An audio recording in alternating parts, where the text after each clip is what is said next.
ओम श्री गणेशाय नमः। श्री जानकी वल्लभो विजयते। श्री रामचरितमानस चतुर्थ सोपान किष्किंधा कांड।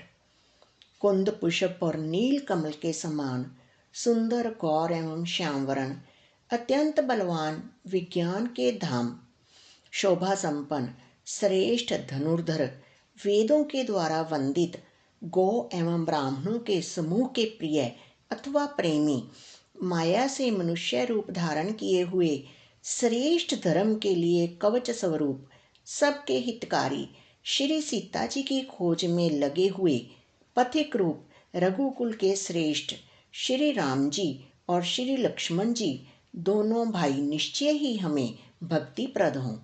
वे सुकृति पुण्यात्मा पुरुष धन्य हैं जो वेद रूपी समुन्दर के मथने से उत्पन्न हुए कलयुग के मल को सर्वथा नष्ट कर देने वाले अविनाशी भगवान श्री शंभु के सुंदर एवं श्रेष्ठ मुख रूपी चंद्रमा में सदा शोभायमान, जन्म मरण रूपी रोग के औषध, सबको सुख देने वाले और श्री जानकी जी के जीवन स्वरूप श्री राम नाम रूपी अमृत का निरंतर पान करते रहते हैं।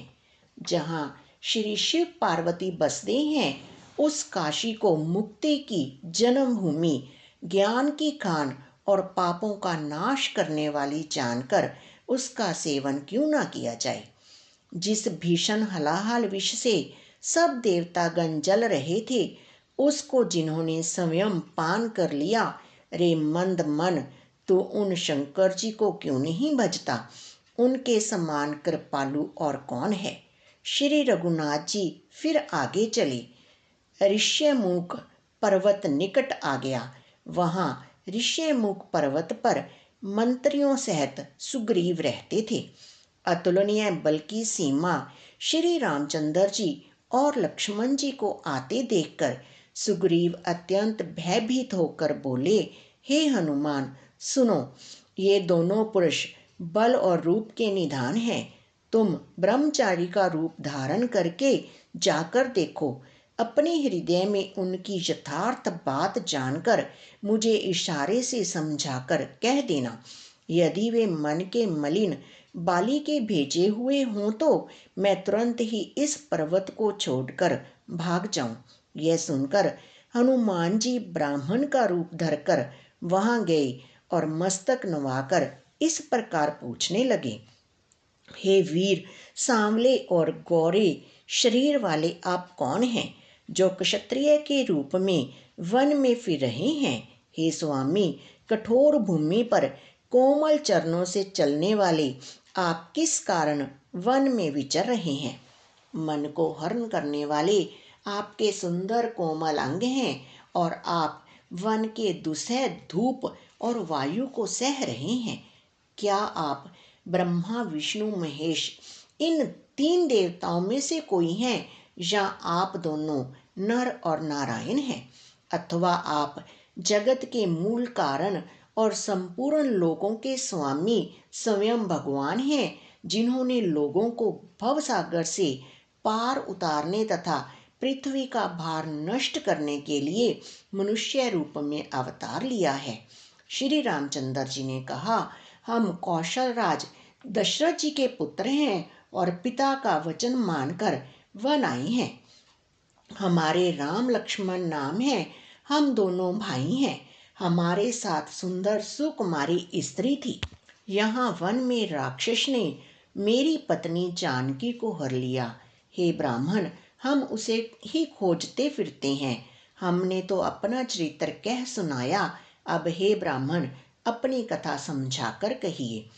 प्रभु को पहचान कर हनुमान जी उनके चरण पकड़कर पृथ्वी पर गिर पड़े। उन्होंने साष्टांग दंडवत प्रणाम किया। शिव जी कहते हैं, हे पार्वती, वह सुख वर्णन नहीं किया जा सकता। शरीर पुलकित है, मुख से वचन नहीं निकलता। वे प्रभु के सुंदर वेश की रचना देख रहे हैं। फिर धीरज धरकर स्तुति की। अपने नाथ को पहचान लेने से हृदय में हर्ष हो रहा है। फिर हनुमान जी ने कहा, हे स्वामी, मैंने जो पूछा वह मेरा पूछना तो न्याय था। वर्षों के बाद आपको देखा, वह भी तपस्वी के वेश में, और मेरी बानरी बुद्धि, इससे मैं तो आपको पहचान ना सका और अपनी परिस्थिति के अनुसार मैंने आपसे पूछा, परंतु आप मनुष्य की तरह कैसे पूछ रहे हैं? मैं तो आपकी माया के वश भूला फिरता हूँ, इसी से मैंने अपने स्वामी आपको नहीं पहचाना। एक तो मैं यूं ही मंद हूँ, दूसरे मोह के वश में हूँ, तीसरे हृदय का कुटिल और अज्ञान हूँ। फिर हे दीनबंधु भगवान, प्रभु आपने भी मुझे भुला दिया। हे नाथ, यद्यपि मुझ में बहुत से अवगुण हैं, तथापि सेवक स्वामी की विस्मृति में ना पड़े, आप उसे भूल ना जाएं। हे नाथ, जीव आपकी माया से मोहित है, वह आप ही की कृपा से निस्तार पा सकता है उस पर। हे रघुवीर, मैं आपकी दुहाई शपथ करके कहता हूँ कि मैं भजन साधन कुछ नहीं जानता। सेवक स्वामी के और पुत्र माता के भरोसे निश्चिंत रहता है। प्रभु को सेवक का पालन पोषण करते ही बनता है, करना ही पड़ता है। ऐसा कहकर हनुमान जी अकुलाकर प्रभु के चरणों पर गिर पड़े। उन्होंने अपना असली शरीर प्रकट कर दिया। उनके हृदय में प्रेम छा गया। तब श्री रघुनाथ जी ने उन्हें उठाकर हृदय से लगा लिया और अपने नेत्रों के जल से सींच कर शीतल किया। फिर कहा, हे कपि सुनो, मन में गलानी मत मानना, मन छोटा ना करना। तुम मुझे लक्ष्मण से भी दूने प्रिय हो। सब कोई मुझे समदर्शी कहते हैं। मेरे लिए ना कोई प्रिय है ना अप्रिय, पर मुझको सेवक प्रिय है, क्योंकि वह अनन्य गति होता है। मुझे छोड़कर उसको कोई दूसरा सहारा नहीं होता। और हे हनुमान, अनन्य वही है जिसकी ऐसी बुद्धि कभी नहीं टलती कि मैं सेवक हूँ और यह चराचर जड़ चेतन जगत मेरे स्वामी भगवान का रूप है। स्वामी को अनुकूल प्रसन्न देखकर पवन कुमार हनुमान जी के हृदय में हर्ष छा गया और उनके सब दुख जाते रहे। उन्होंने कहा, हे नाथ, इस पर्वत पर वानर राज सुग्रीव रहता है, वह आपका दास है। हे नाथ, उससे मित्रता कीजिए और उसे दीन जानकर निर्भय कर दीजिए। वह सीता जी की खोज करावेगा और जहाँ तहाँ करोड़ों वानरों को भेजेगा। इस प्रकार सब बातें समझाकर हनुमान जी ने श्री राम लक्ष्मण दोनों जनों को पीठ पर चढ़ा लिया। जब सुग्रीव ने श्री रामचंद्र जी को देखा तो अपने जन्म को अत्यंत धन्य समझा। सुग्रीव चरणों में मस्तक नवाकर आदर सहित मिले। श्री रघुनाथ जी भी छोटे भाई सहित उनसे गले लगकर मिले। सुग्रीव मन में इस प्रकार सोच रहे हैं कि हे विधाता, क्या ये मुझसे प्रीति करेंगे? तब हनुमान जी ने दोनों ओर की सब कथा सुनाकर अग्नि को साक्षी देकर परस्पर दृढ़ करके प्रीति जोड़ दी, अर्थात अग्नि की साक्षी देकर प्रतिज्ञा पूर्वक उनकी मैत्री करवा दी। दोनों ने हृदय से प्रीति की, कुछ भी अंतर नहीं रखा। तब लक्ष्मण जी ने श्री रामचंद्र जी का सारा इतिहास कहा। सुग्रीव ने नेत्रों में जल भरकर कहा, हे नाथ, मिथिलेश कुमारी जानकी जी मिल जाएंगी। मैं एक बार यहाँ मंत्रियों के साथ बैठा हुआ कुछ विचार कर रहा था, तब मैंने प्राय शत्रु के वश में पड़ी बहुत विलाप करती हुई सीता जी को आकाश मार्ग से जाते देखा था। हमें देखकर उन्होंने राम राम हा राम पुकार कर वस्त्र गिरा दिया था। श्री राम जी ने उसे मांगा, तब सुग्रीव ने तुरंत ही दे दिया। वस्त्र को हृदय से लगाकर श्री रामचंद्र जी ने बहुत ही सोच किया। सुग्रीव ने कहा, हे रघुवीर, सुनिए, सोच छोड़ दीजिए और मन में धीरज लाइए। मैं सब प्रकार से आपकी सेवा करूँगा, जिस उपाय से जानकी जी आकर आपको मिले। कृपा के समुंदर और बल की सीमा श्री राम जी सखा सुग्रीव के वचन सुनकर हर्षित हुए और बोले, हे सुग्रीव, मुझे बताओ तुम वन में किस कारण रहते हो। सुग्रीव ने कहा, हे नाथ, बाली और मैं दो भाई हैं। हम दोनों में ऐसी प्रीति थी कि वर्णन नहीं की जा सकती। हे प्रभु, मैं दानव का एक पुत्र था, उसका नाम मायावी था। एक बार वह हमारे गांव में आया। उसने आधी रात को नगर के फाटक पर आकर पुकारा, ललकारा। बाली शत्रु के बल को सह नहीं सका, वह दौड़ा। उसे देखकर मायावी भागा। मैं भी भाई के संग लगा चला गया। वह मायावी एक पर्वत की गुफा में जा घुसा। तब बाली ने मुझे समझाकर कहा, तुम एक पखवाड़े 15 दिन तक मेरी बाट देखना। यदि मैं उतने दिनों में ना आऊं तो जान लेना कि मैं मारा गया। हे करारी, मैं वहां महीने भर तक रहा। वहां उस गुफा में से रक्त की बड़ी भारी धारा निकली। तब मैंने समझा कि उसने बाली को मार डाला, अब आकर मुझे मारेगा।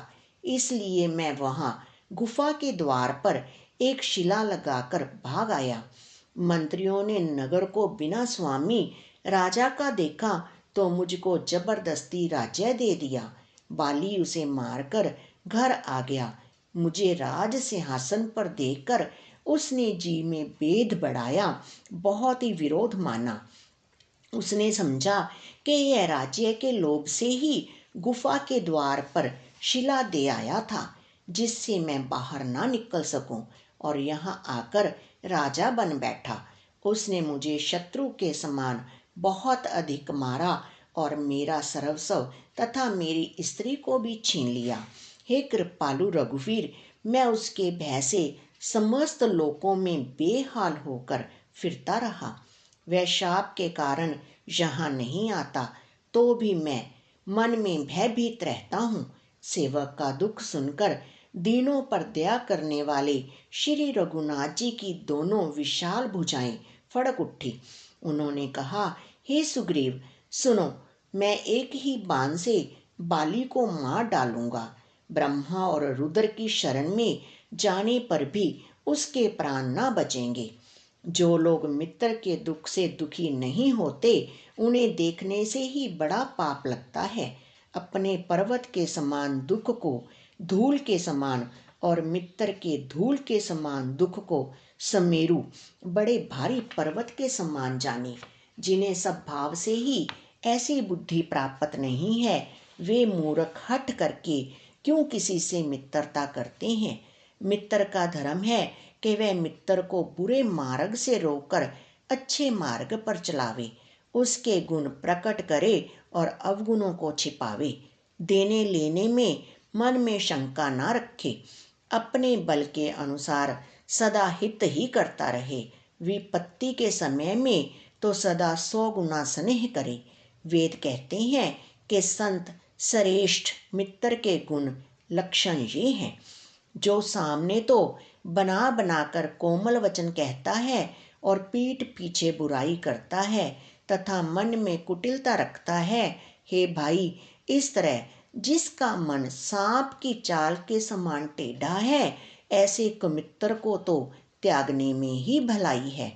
मूर्ख सेवक, कंजूस राजा, उल्टा स्त्री और कपटी मित्र, ये चारों शूल के समान पीड़ा देने वाले हैं। हे सखा, मेरे बल पर अब तुम चिंता छोड़ दो। मैं सब प्रकार से तुम्हारे काम आऊंगा, तुम्हारी सहायता करूंगा। सुग्रीव ने कहा, हे रघुवीर, सुनिए, बाली महान बलवान और अत्यंत रणधीर है। फिर सुग्रीव ने श्री राम जी को दुदुम्बी राक्षस की हड्डियां और ताल के वृक्ष दिखलाई। श्री रघुनाथ जी ने उन्हें बिना ही परिश्रम के आसानी से ढहा दिया। श्री राम जी का अपरिमित बल देखकर सुग्रीव की प्रीति बढ़ गई और उन्हें विश्वास हो गया कि ये बाली का वध अवश्य करेंगे। वे बार बार चरणों में सिर नवाने लगे। प्रभु को पहचान कर सुग्रीव मन में हर्षित हो रहे थे।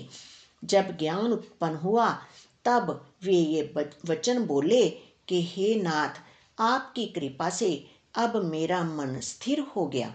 सुख संपत्ति, परिवार और बड़ाई सबको त्याग कर मैं आपकी सेवा ही करूँगा, क्योंकि आपके चरणों की आराधना करने वाले संत कहते हैं कि ये सब सुख संपत्ति आदि राम भक्ति के विरोधी हैं।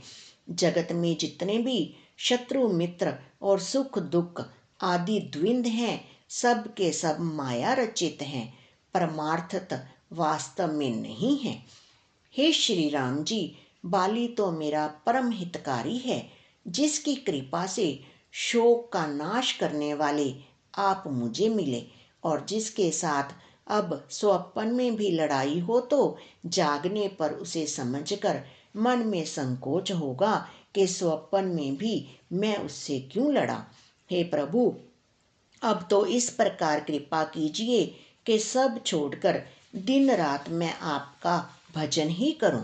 सुग्रीव की वैराग्य युक्त वाणी सुनकर उसके क्षणिक वैराग्य को देखकर हाथ में धनुष धारण करने वाले श्री राम जी मुस्कुराकर बोले, तुमने जो कुछ कहा है वह सभी सत्य है, परंतु हे सखा, मेरा वचन मिथ्या नहीं होता।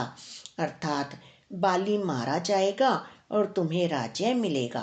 काकभुशुंडी जी कहते हैं कि हे पक्षियों के राजा गरुड़, नट मदारी के बंदर की तरह श्री राम जी सबको नचाते हैं, वेद ऐसा कहते हैं। तदनंतर सुग्रीव को साथ लेकर और हाथों में धनुष बाण धारण करके श्री रघुनाथ जी चले। तब श्री रघुनाथ जी ने सुग्रीव को बाली के पास भेजा। वह श्री राम जी का बल पाकर बाली के निकट जाकर गरजा। बाली सुनते ही क्रोध में भरकर वेग से दौड़ा। उसकी स्त्री तारा ने चरण पकड़कर उसे समझाया कि हे नाथ, सुनिए, सुग्रीव जिनसे मिले हैं वे दोनों भाई तेज और बल की सीमा हैं। वे कौशल अधीश दशरथ जी के पुत्र राम और लक्ष्मण संग्राम में काल को भी जीत सकते हैं। बाली ने कहा, हे भीरू डरपोक प्रिय, सुनो, श्री रघुनाथ जी समदर्शी हैं। जो कदाचित वे मुझे मारेंगे ही तो मैं सनाथ हो जाऊंगा, परम पद पा जाऊंगा। ऐसा कहकर वह महान अभिमानी बाली सुग्रीव को तिनके के समान जानकर चला। दोनों भिड़ गए। बाली ने सुग्रीव को बहुत धमकाया और घूंसा मारकर बड़े जोर से गरजा। तब सुग्रीव व्याकुल होकर भागा।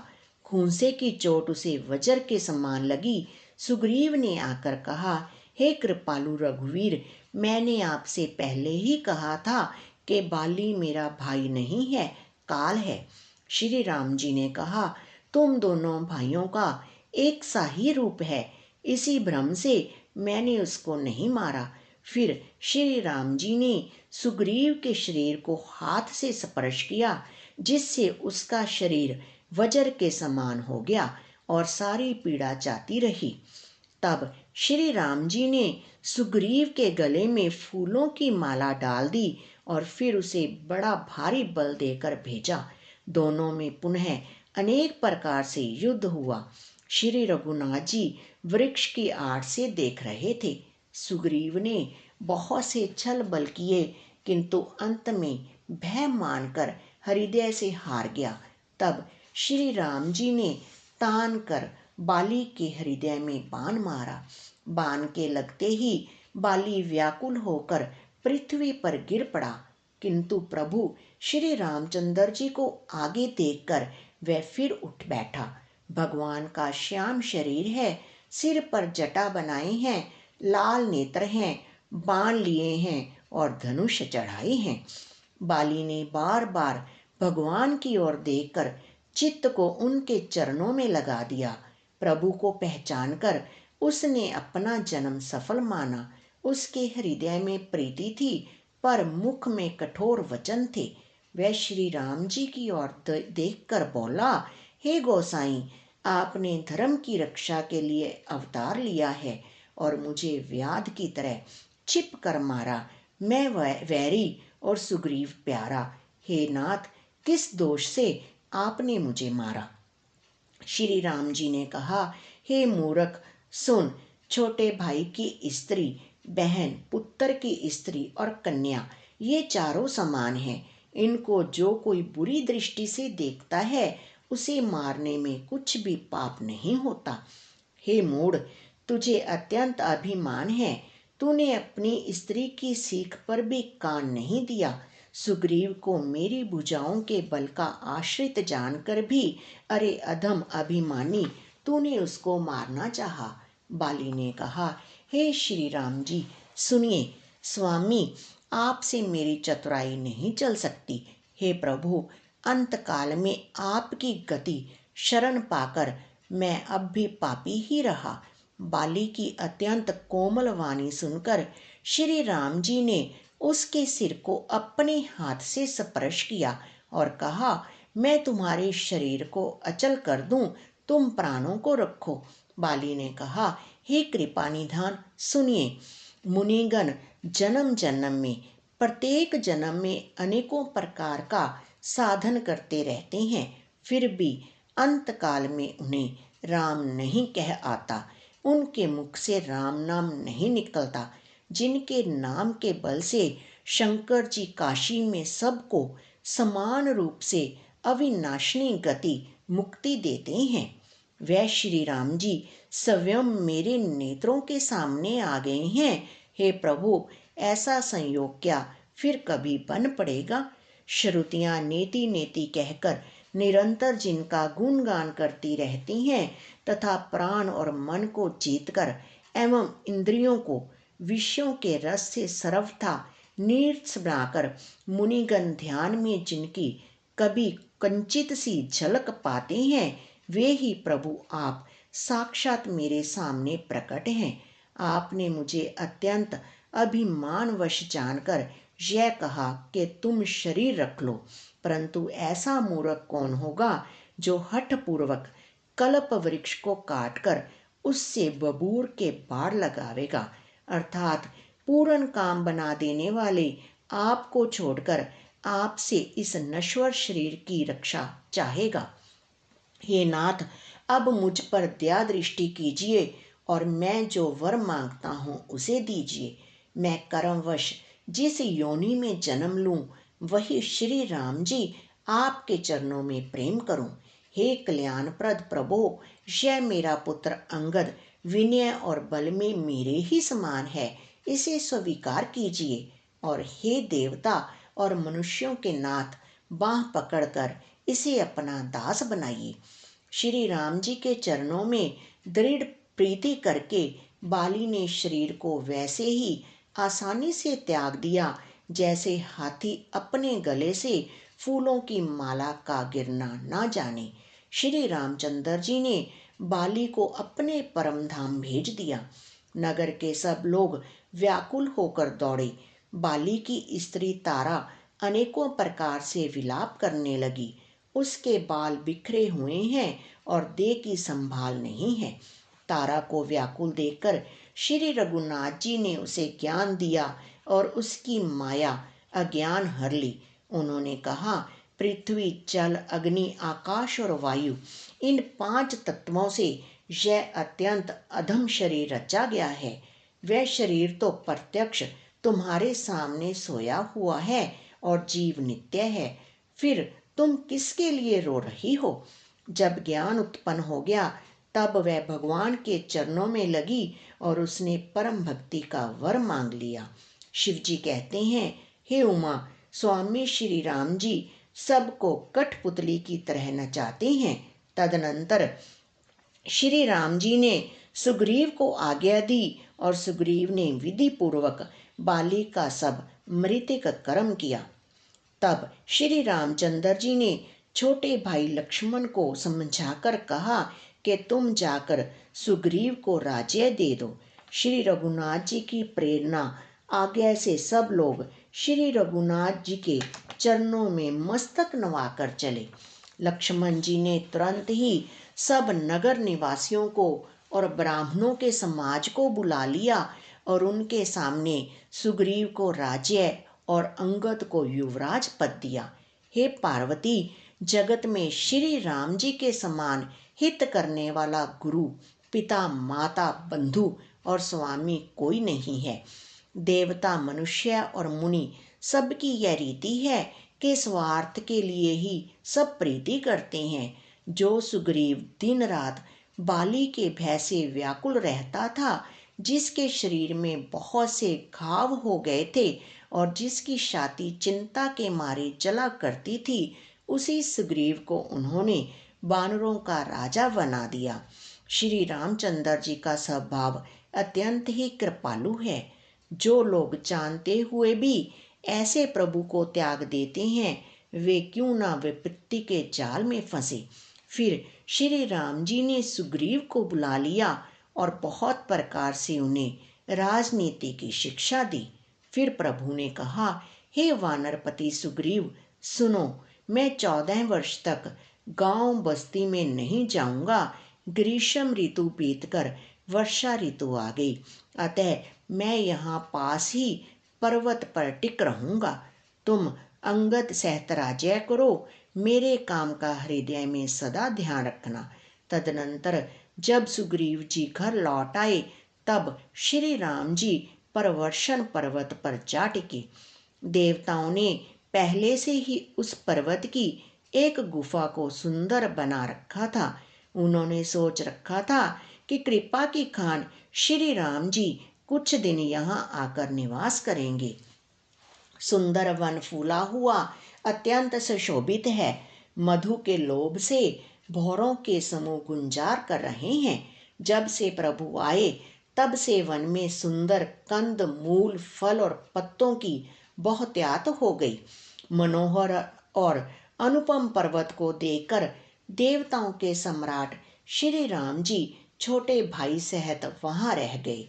देवता, सिद्ध और मुनि भौरों, पक्षियों और पशुओं के शरीर धारण करके प्रभु की सेवा करने लगे। जब से रमापति श्री राम जी ने वहां निवास किया, तब से वन मंगल स्वरूप हो गया। सुंदर स्फटिक मणि की एक अत्यंत उज्जवल शिखा है, जिस पर दोनों भाई सुख पूर्वक विराजमान हैं। श्री राम जी छोटे भाई लक्ष्मण जी से भक्ति, वैराग्य, राजनीति और ज्ञान की अनेकों कथाएं कहते हैं। वर्षा काल में आकाश में छाए हुए बादल गरजते हुए बहुत ही सुहावने लगते हैं। श्री राम जी कहने लगे, हे लक्ष्मण, देखो, मोरों के झुंड बादलों को देखकर नाच रहे हैं, जैसे वैराग्य में अनुरक्त गृहस्थ किसी विष्णु भगत को देखकर हर्षित होते हैं। आकाश में बादल घूमड़ घूमड़ कर घोर गर्जना कर रहे हैं। प्रिय, सीता जी के बिना मेरा मन डर रहा है। बिजली की चमक बादलों में ठहरती नहीं, जैसे दुष्ट की प्रीति स्थिर नहीं रहती।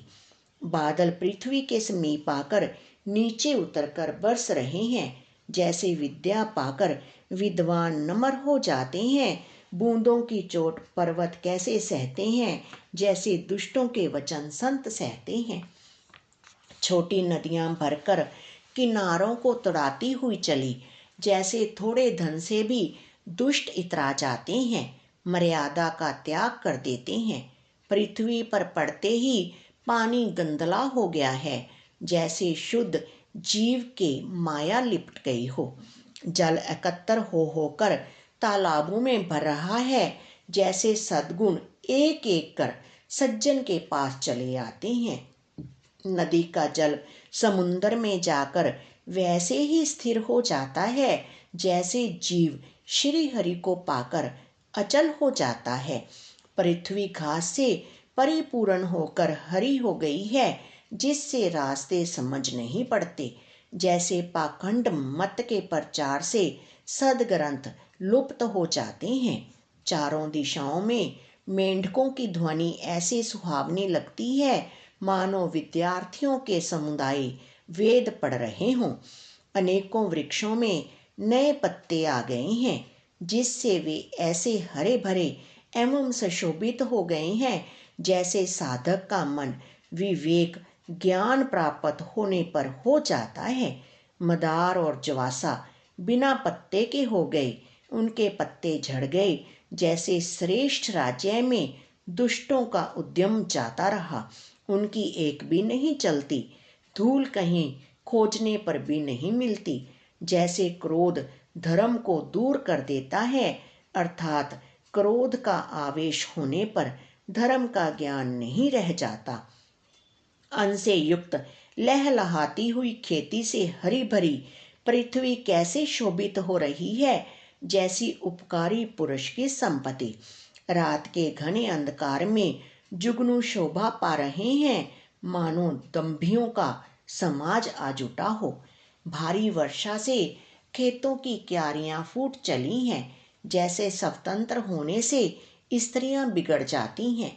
चतुर किसान खेतों को निरा रहे हैं, उनमें से घास आदि को निकालकर फेंक रहे हैं।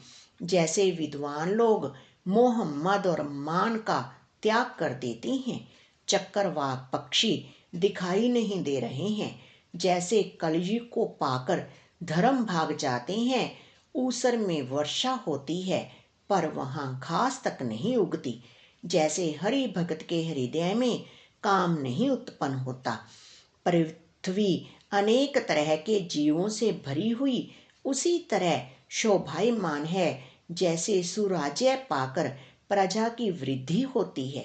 जहाँ तहाँ अनेक पथिक थक कर ठहरे हुए हैं, जैसे ज्ञान उत्पन्न होने पर इंद्रियां शिथिल होकर विषयों की ओर जाना छोड़ देती हैं। कभी कभी वायु बड़े जोर से चलने लगती है, जिससे बादल जहाँ तहाँ गायब हो जाते हैं। जैसे कुपुत्र के उत्पन्न होने से कुल के उत्तम धर्म श्रेष्ठ आचरण नष्ट हो जाते हैं। कभी बादलों के कारण दिन में घोर अंधकार छा जाता है और कभी सूर्य प्रकट हो जाते हैं। जैसे कुसंग पाकर ज्ञान नष्ट हो जाता है और सुसंग पाकर उत्पन्न हो जाता है। हे लक्ष्मण, देखो, वर्षा बीत गई और परम सुंदर शरत ऋतु आ गई। फूले हुए काश से सारी पृथ्वी छा गई, मानो वर्षा ऋतु ने काश रूपी सफेद बालों के रूप में अपना बुढ़ापा प्रकट किया है। अगस्त्य के तारे ने उदय होकर मार्ग के जल को सोख लिया, जैसे संतोष लोभ को सोख लेता है। नदियों और तालाबों का निर्मल जल ऐसी शोभा पा रहा है, जैसे मद और मोह से रहित संतों का हृदय। नदी और तालाबों का जल धीरे धीरे सूख रहा है, जैसे ज्ञानी विवेकी पुरुष ममता का त्याग करते हैं। शरद ऋतु जानकर कंजन पक्षी आगे, जैसे समय पाकर सुंदर सुकृत आ जाते हैं, पुण्य प्रकट हो जाते हैं। ना कीचड़ है ना धूल, इससे धरती निर्मल होकर ऐसे शोभा दे रही है, जैसे नीति निपुण राजा की करनी। जल के कम हो जाने से मछलियां व्याकुल हो रही हैं, जैसे मूर्ख विवेक शून्य कुटुंबी गृहस्थ धन के बिना व्याकुल होता है। बिना बादलों का निर्मल आकाश ऐसे शोभित हो रहा है, जैसे भगवत भगत सदा आशाओं को छोड़कर सुशोभित होते हैं। कहीं कहीं विरले ही स्थानों में शरद ऋतु की थोड़ी थोड़ी वर्षा हो रही है, जैसे कोई विरले ही मेरी भक्ति पाते हैं। शरद ऋतु पाकर राजा, तपस्वी, व्यापारी और भिखारी क्रमश विजय, तप, व्यापार और भिक्षा के लिए हर्षित होकर नगर छोड़कर चले। जैसे श्री हरि की भक्ति पाकर चारों आश्रम वाले नाना प्रकार के साधन रूपी श्रमों को त्याग देते हैं। जो मछलियां अथाह जल में हैं, वे सुखी हैं। जैसे श्री हरि के शरण में चले जाने पर एक भी बाधा नहीं रहती। कमलों के फूलने से तालाब कैसी शोभा दे रहा है, जैसे निर्गुण ब्रह्म सगुण होने पर शोभित होता है। भौरे अनुपम शब्द करते हुए गूंज रहे हैं तथा पक्षियों के नाना प्रकार के सुंदर शब्द हो रहे हैं। रात्रि देखकर चकवे के मन में वैसे ही दुख हो रहा है, जैसे दूसरे की संपत्ति देखकर दुष्ट को होता है। पपीहा रट लगाए है, उसको बड़ी प्यास है। जैसे श्री शंकर जी का द्रोही सुख नहीं पाता, सुख के लिए चीखता रहता है। शरद ऋतु के ताप को रात के समय चंद्रमा हर लेता है। जैसे संतों के दर्शन से पाप दूर हो जाते हैं। चकोरों के समुदाय चंद्रमा को देखकर इस प्रकार टकटकी लगाए हैं, जैसे भगवत भगत भगवान को पाकर उनके निर्ममेश नेत्रों से दर्शन करते हैं। मच्छर और डांस जाड़ के डर से इस प्रकार नष्ट हो गए, जैसे ब्राह्मण के साथ बैर करने से कुल का नाश हो जाता है। वर्षा ऋतु के कारण पृथ्वी पर जो जीव भर गए थे, वे शरद ऋतु को पाकर वैसे ही नष्ट हो गए, जैसे सद्गुरु के मिल जाने पर संदेह और भ्रम के समूह नष्ट हो जाते हैं। वर्षा बीत गई, निर्मल शरद ऋतु आ गई, परंतु हे तात, सीता की कोई खबर नहीं मिली।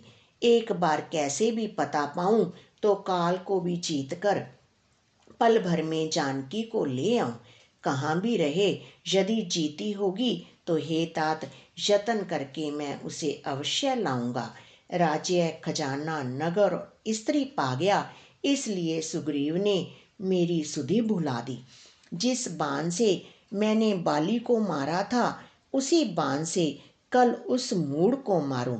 शिवजी कहते हैं, हे उमा, जिनकी कृपा से मद और मोह छूट जाते हैं, उनको कहीं स्वप्न में भी क्रोध हो सकता है। यह तो लीला मात्र है।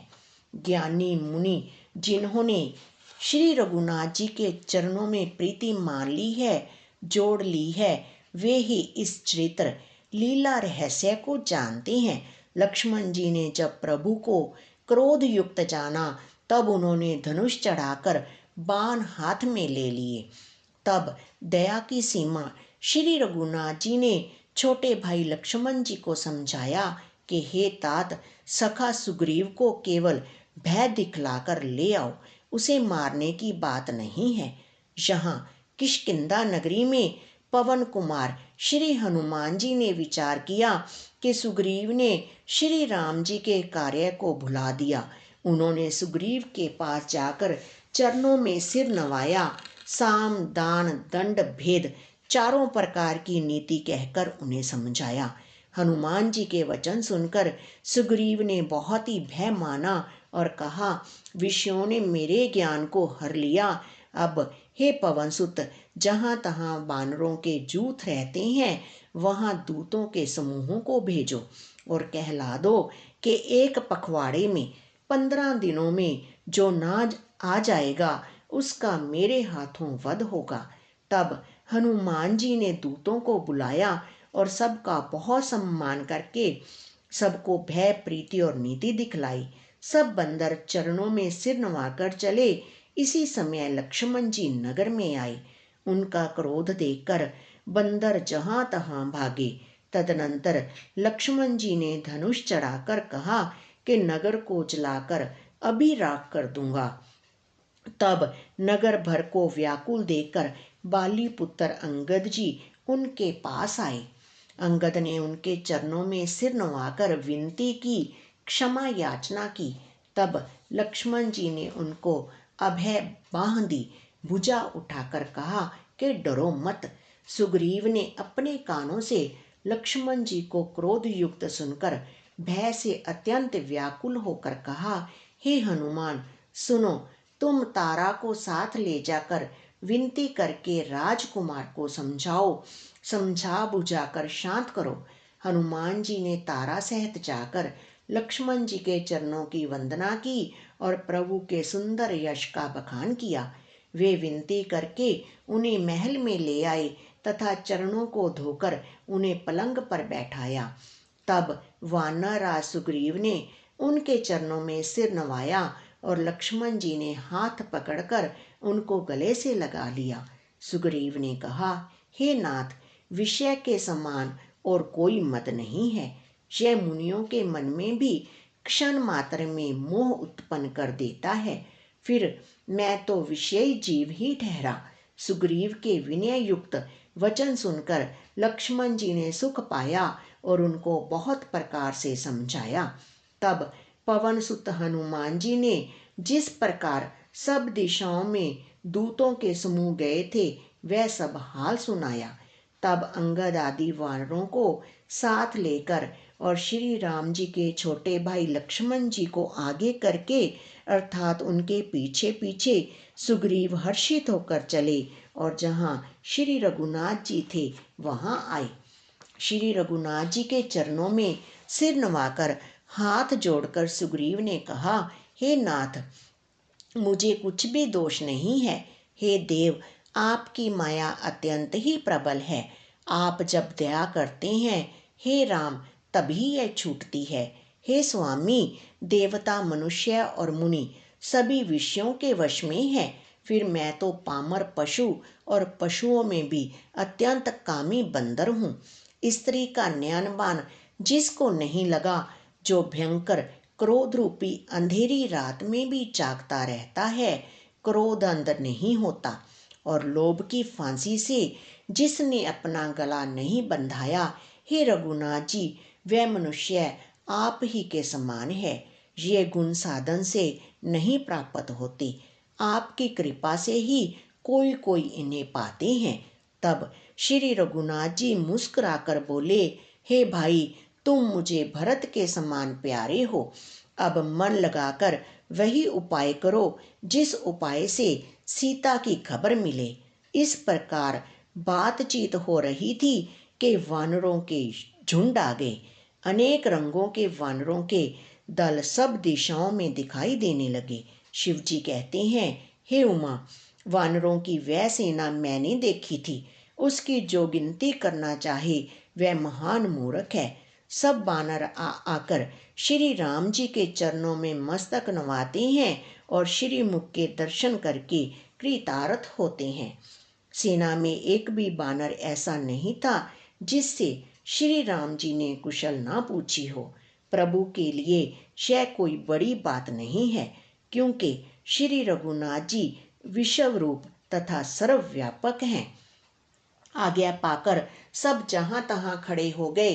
तब सुग्रीव ने सबको समझाकर कहा, हे बानरों के समूहो, यह श्री रामचंद्र जी का कार्य है और मेरा निहोरा अनुरोध है, तुम चारों ओर जाओ और जाकर जानकी जी को खोजो। हे भाई, महीने भर में वापस आ जाना। जो महीने भर की अवधि बिताकर बिना पता लगाए ही लौट आवेगा, उसे मेरे द्वारा मरवाते ही बनेगा, अर्थात मुझे उसका वध करवाना ही पड़ेगा। सुग्रीव के वचन सुनते ही सब बानर तुरंत जहां तहां भिन्न भिन्न दिशाओं में चल दिए। तब सुग्रीव ने अंगद, नल, हनुमान आदि प्रधान प्रधान योद्धाओं को बुलाया और कहा, हे धीर बुद्धि और चतुर नील अंगद, जामवान और हनुमान, तुम सब श्रेष्ठ योद्धा मिलकर दक्षिण दिशा को जाओ और सब किसी से सीता जी का पता पूछना।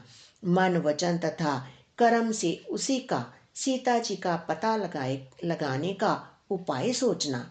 श्री रामचंद्र जी का कार्य संपन्न करना। सूर्य को पीठ से और अग्नि को हृदय से सेवन करना चाहिए, परंतु स्वामी की सेवा तो छल छोड़कर सर्व भाव से मन वचन कर्म से करनी चाहिए। माया विषयों की ममता आसक्ति को छोड़कर परलोक का सेवन, भगवान के दिव्य धाम की प्राप्ति के लिए भगवत सेवा रूप साधन करना चाहिए, जिससे भव जन्म मरण से उत्पन्न सारे शोक मिट जाएं। हे भाई, देह धारण करने का यही फल है कि सब कामनाओं को छोड़कर श्री राम जी का भजन ही किया जाए। सद्गुणों को पहचानने वाला गुणवान तथा बड़ भागी वही है जो श्री रघुनाथ जी के चरणों का प्रेमी है। आज्ञा मांगकर और चरणों में फिर सिर नवाकर श्री रघुनाथ जी का स्मरण करते हुए सब हर्षित होकर चले। सबके पीछे पवनसुत श्री हनुमान जी ने सिर नवाया। कार्य का विचार करके प्रभु ने उन्हें अपने पास बुलाया। उन्होंने अपने कर कमल से उनके सिर का स्पर्श किया तथा अपना सेवक जानकर उन्हें अपने हाथ की अंगूठी उतार कर दी और कहा, बहुत प्रकार से सीता को समझाना और मेरा बल तथा विरह प्रेम कहकर तुम शीघ्र लौट आना।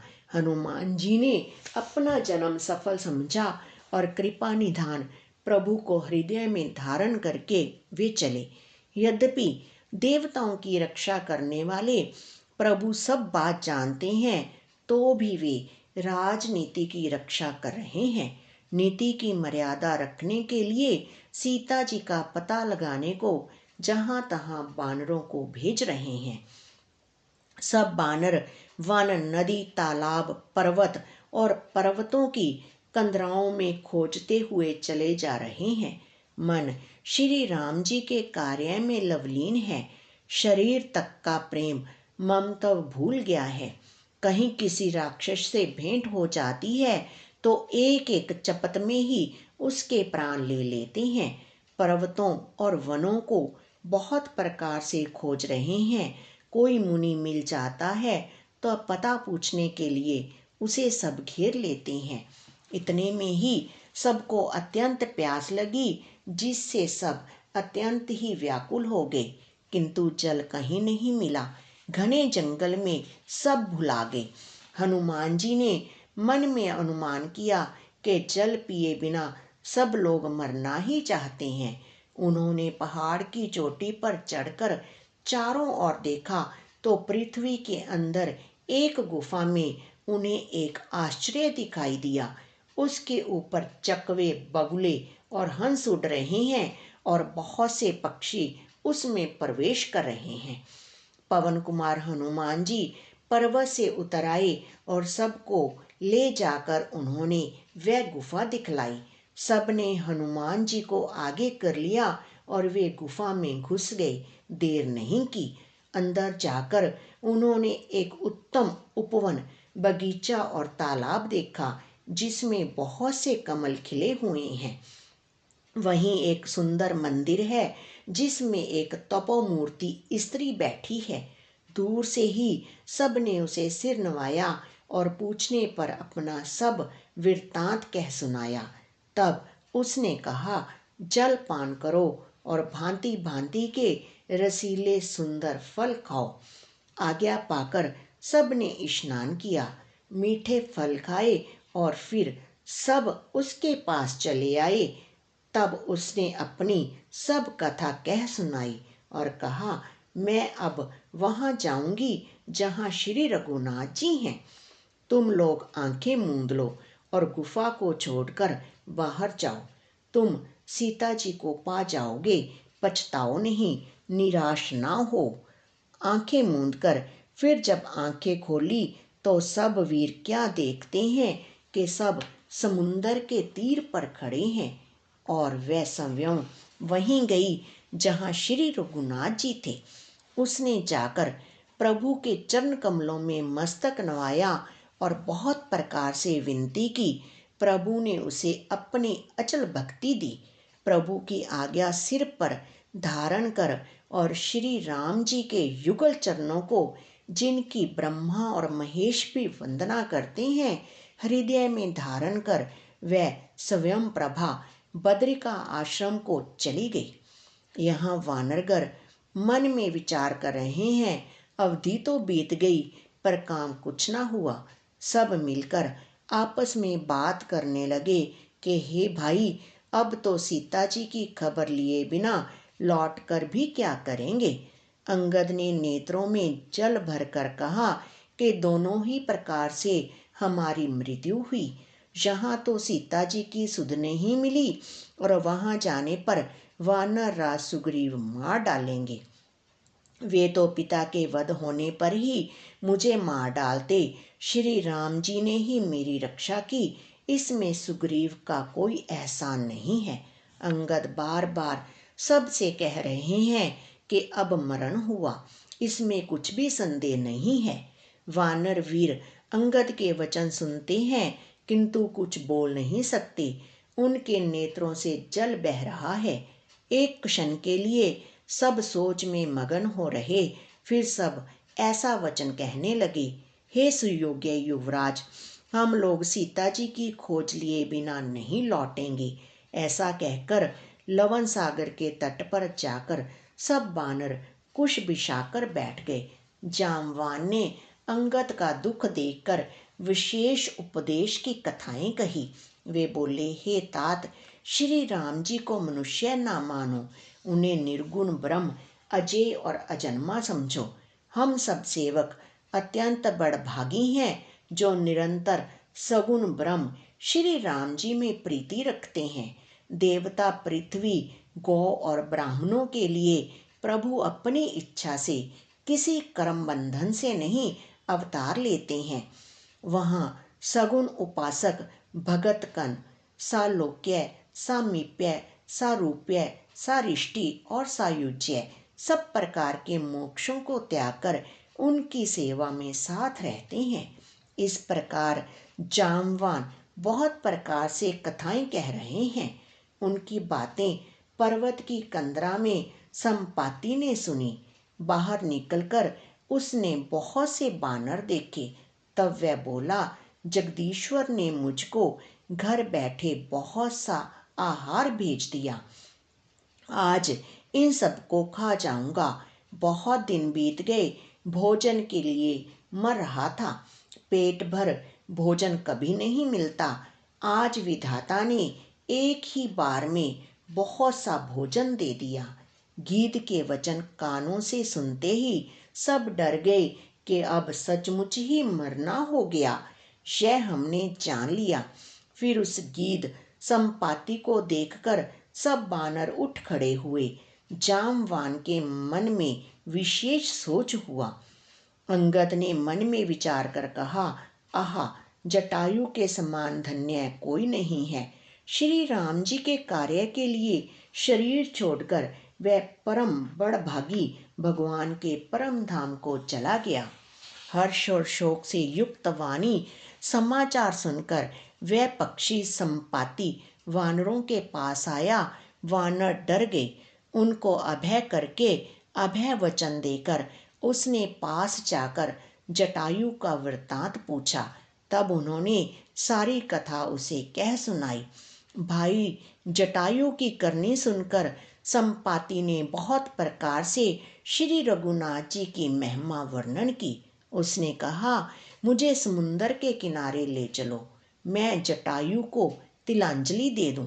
इस सेवा के बदले मैं तुम्हारी वचन से सहायता करूंगा, अर्थात सीता जी कहाँ है सो बतला दूंगा। जिसे तुम खोज रहे हो उसे पा जाओगे। समुंदर के तीर पर छोटे भाई जटायु की क्रिया श्राद्ध आदि करके संपाति अपनी कथा कहने लगा। हे वीर बानरों, सुनो, हम दोनों भाई उठती जवानी में एक बार आकाश में उड़कर सूर्य के निकट चले गए। वह जटायु तेज नहीं सह सका, इससे लौट आया, किंतु मैं अभिमानी था इसलिए सूर्य के पास चला गया। अत्यंत अपार तेज से मेरे पंख जल गए। मैं बड़े जोर से चीख मारकर जमीन पर गिर पड़ा। वहाँ चंद्रमा नाम के एक मुनि थे। मुझे देखकर उन्हें बड़ी दया लगी। उन्होंने बहुत प्रकार से मुझे ज्ञान सुनाया और मेरे देह जनित देह संबंधी अभिमान को छुड़ा दिया। उन्होंने कहा, त्रेता युग में साक्षात पर ब्रह्म मनुष्य शरीर धारण करेंगे। उनकी स्त्री को राक्षसों का राजा हर ले जाएगा। उसकी खोज में प्रभु दूत भेजेंगे। उनसे मिलने पर तू पवित्र हो जाएगा और तेरे पंख उग आएंगे। चिंता ना कर, उन्हें तू सीता जी को दिखा देना। मुनि की वह वाणी आज सत्य हुई। अब मेरे वचन सुनकर तुम प्रभु का कार्य करो। त्रिकुट पर्वत पर लंका बसी हुई है। वहाँ सब भाव से ही निडर रावण रहता है। वहाँ अशोक नाम का उपवन बगीचा है जहाँ सीता जी रहती हैं। इस समय भी वे सोच में मगन बैठी हैं। मैं उन्हें देख रहा हूँ, तुम नहीं देख सकते, क्योंकि गीध की दृष्टि अपार होती है, बहुत दूर तक जाती है। क्या करूं, मैं बूढ़ा हो गया, नहीं तो तुम्हारी कुछ तो सहायता अवश्य करता। जो 100 योजन 400 कोस समुंदर लांघ सकेगा और बुद्धि निधान होगा, वही श्री राम जी का कार्य कर सकेगा। निराश होकर घबराओ मत, मुझे देखकर मन में धीरज धरो। देखो, श्री राम जी की कृपा से देखते ही देखते मेरा शरीर कैसा हो गया। बिना पांख का बेहाल था, पांख उगने से सुंदर हो गया। पापी भी जिनका नाम स्मरण करके अत्यंत अपार भव सागर से तर जाते हैं, तुम उनके दूत हो। अतः कायरता छोड़कर श्री राम जी को हृदय में धारण करके उपाय करो। काकभुशुंडी जी कहते हैं, हे गरुड़ जी, इस प्रकार कहकर जब गीध चला गया, तब उन वानरों के मन में अत्यंत विस्मय हुआ। सब किसी ने अपना अपना बल कहा, पर समुंदर के पार जाने में सभी ने संदेह प्रकट किया। ऋक्षराज जामवन कहने लगे, अब मैं बूढ़ा हो गया, शरीर में पहले वाला बल का लेश भी नहीं रहा। जब खरारी खर के शत्रु श्री राम वामन बने थे, तब मैं जवान था और मुझ में बड़ा बल था। बलि के बांधते समय प्रभु इतने बड़े कि उस शरीर का वर्णन नहीं हो सकता, किंतु मैंने 2 ही घड़ी में दौड़कर उस शरीर की 7 प्रदक्षिणाएं कर ली। अंगद ने कहा, मैं पार तो चला जाऊंगा, परंतु लौटते समय के लिए हृदय में कुछ संदेह है। जामवान ने कहा, तुम सब प्रकार से योग्य हो, परंतु तुम सबके नेता हो, तुम्हें कैसे भेजा जाए। ऋक्षराज जामवान ने श्री हनुमान जी से कहा, हे हनुमान, हे बलवान, सुनो, तुमने यह क्या चुप साध रखी है। तुम पवन के पुत्र हो और बल में पवन के समान हो। तुम बुद्धि, विवेक और विज्ञान की खान हो। जगत में कौन सा ऐसा कठिन काम है जो हे तात तुमसे ना हो सके।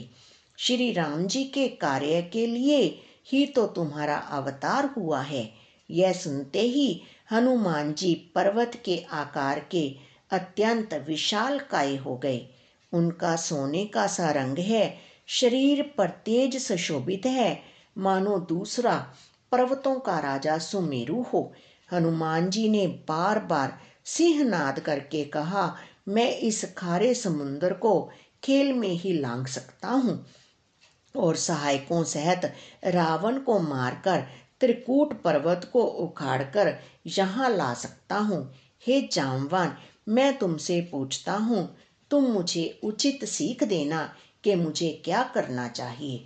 जामवान ने कहा, हे तात, तुम जाकर इतना ही करो कि सीता जी को देखकर लौट आओ और उनकी खबर कह दो। फिर कमलनयन श्री राम जी अपने बाहुबल से राक्षसों का संहार कर सीता जी को ले आएंगे। केवल खेल के लिए ही वे वानरों की सेना साथ लेंगे। वानरों की सेना साथ लेकर राक्षसों का संहार करके श्री राम जी सीता जी को ले आएंगे। तब देवता और नारद आदि मुनि भगवान के तीनों लोकों को पवित्र करने वाले सुंदर यश का बखान करेंगे, जिसे सुनने, गाने, कहने और समझने से मनुष्य परम पद पाते हैं और जिसे श्री रघुवीर के चरण कमल का मधुकर भ्रमर तुलसीदास गाता है। श्री रघुवीर का यश भव जन्म मरण रूपी रोग की अचूक दवा है। जो पुरुष और स्त्री इसे सुनेंगे, तृष्णा के शत्रु श्री राम जी उनके सब मनोरथों को सिद्ध करेंगे। जिनका नीले कमल के समान श्याम शरीर है, जिनकी शोभा करोड़ों कामदेवों से भी अधिक है और जिनका नाम पाप रूपी पक्षियों को मारने के लिए बधिक व्याध के समान है, उन श्री राम के गुणों के समूह लीला को अवश्य सुनना चाहिए। मास प्रायण 23वां विश्राम। इति श्रीमद्रामचरितमानसे सकल कली कलुष विध्वंसने चतुर्थ सोपान समापत। किष्किंधा कांड समापत। आपने अभी सुना संपूर्ण किष्किंधा कांड, लेकिन अगली वीडियो में हम संपूर्ण सुंदरकांड के साथ मिलेंगे। लेकिन सुंदरकांड सुनने के लिए आपको हमारे चैनल को सब्सक्राइब करना होगा, शेयर करना होगा और लाइक भी करना होगा। तब तक के लिए सबको जय सिया राम।